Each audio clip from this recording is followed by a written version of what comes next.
Hello everyone, আসসালামু আলাইকুম। আশা করি তোমরা সবাই ভালোই আছো।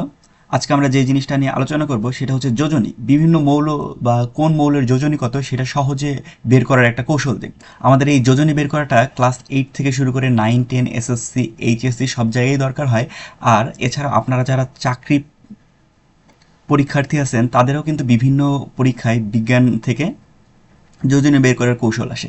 যোজনী এ রিলেটেড এমসিকিউ আসে, তখন কিন্তু আপনারা এই যোজনী বের করে করে অ্যান্সার করার সময় পাবেন না। তার জন্য শর্টকাটে যদি আপনারা যোজনীগুলো মনে রাখতে পারেন তাহলে সেটাই আপনাদের বেশি নাম্বার পাওয়ার জন্য সহায়ক হবে। তাহলে আজকের এই ক্লাসটা আপনারা দেখতে পারেন। তাইলে আসেন আমরা প্রথমে যোজনী নিয়ে আলোচনা করি। তো যেহেতু এটা একটা শর্টকাট ক্লাস, তার জন্য এখানে খুব একটা বিস্তর আলোচনা করব না, শুধু যোজনীর সংজ্ঞাটা দিব। যোজনী বলতে কি বুঝি আমরা? যোজনী হচ্ছে কোনো একটি পরমাণু, মানে একটা ধরেন পরমাণু আছে, অন্য একটা পরমাণুর সাথে যৌগ গঠনের সময় যতটি ইলেকট্রন গ্রহণ, ত্যাগ বা শেয়ার করে সেই সংখ্যাকেই যোজনী বলে।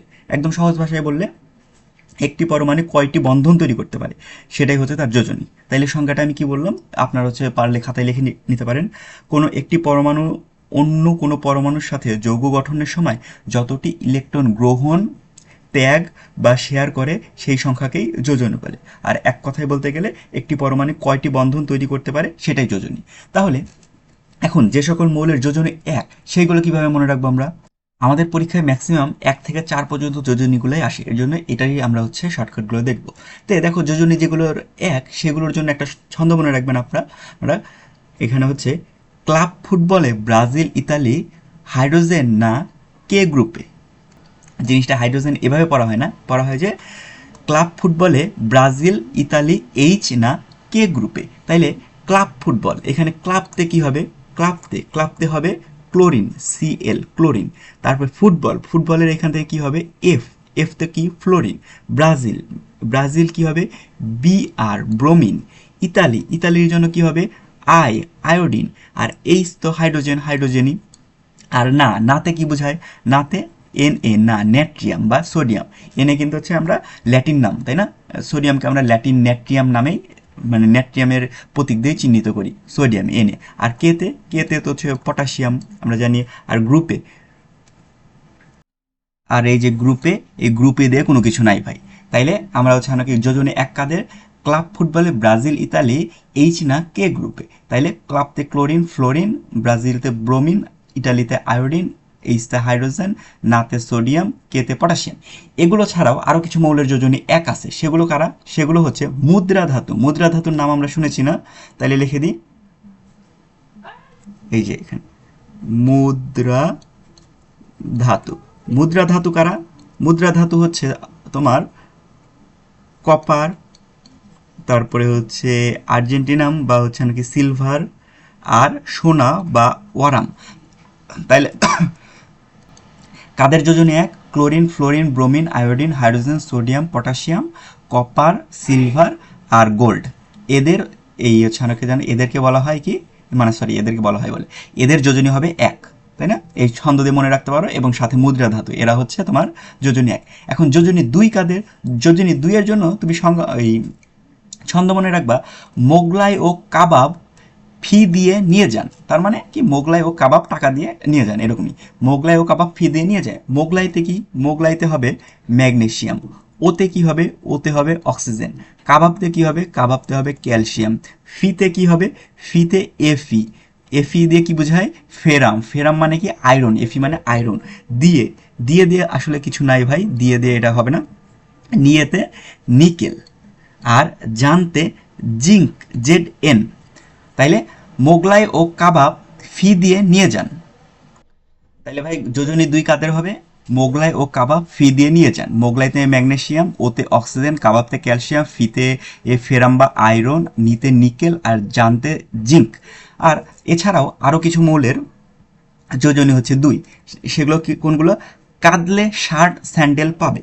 তাইলে কাঁদলেতে কার্বন সি, শার্টতে এস সালফার, স্যান্ডেলতে এস এন বা টিন। এস এন দিয়ে আমরা কি বোঝাই? টিন। আর পাবে এটা কি? Lead, P B. পাবেতে পিবি, এটা লেড।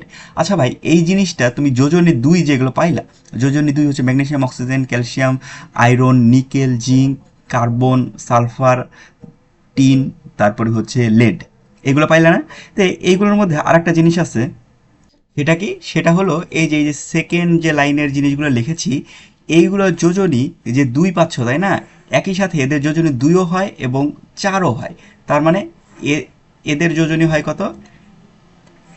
এদের যোজনী যোজনী 2 অথবা 4। তার মানে কি, এই কাটলে কার্বনের যোজনী 2ও পাওয়া যায়, আবার কার্বনের যোজনী 4ও পাওয়া যায়।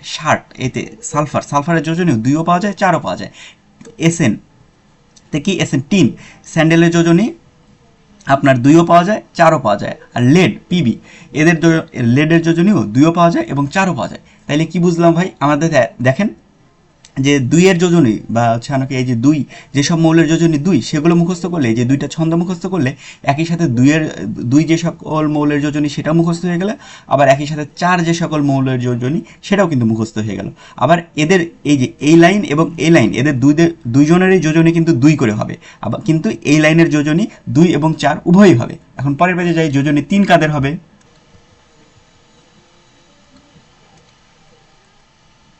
এখন কোন মৌলগুলোর যোজনী 3 দেখি। দেখো, এটার জন্য শর্টকাট মনে রাখবা, আলু নয় পটল ফ্রি, মানে আলু ফ্রি না, পটল ফ্রি। আলু নয় পটল ফ্রি। আলুতে কি? আলুতে হবে অ্যালুমিনিয়াম। নয়তে কি? নয়তে হবে নাইট্রোজেন। পটলতে কি? পটলতে হবে,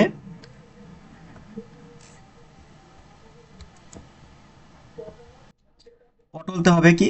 ফসফরাস। আর ফ্রিতে হবে কি?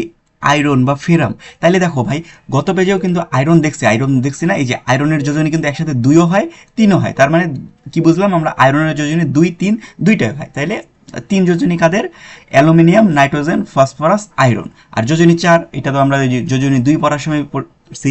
কাঁদলে শার্ট স্যান্ডেল পাবে। কাঁদলেতে কার্বন, শার্টতে এস সালফার, স্যান্ডেল এসএন, আর পাবেতে হচ্ছে লেড বা পিবি। তাইলে আমরা জিনিসগুলো বুঝে ফেললাম।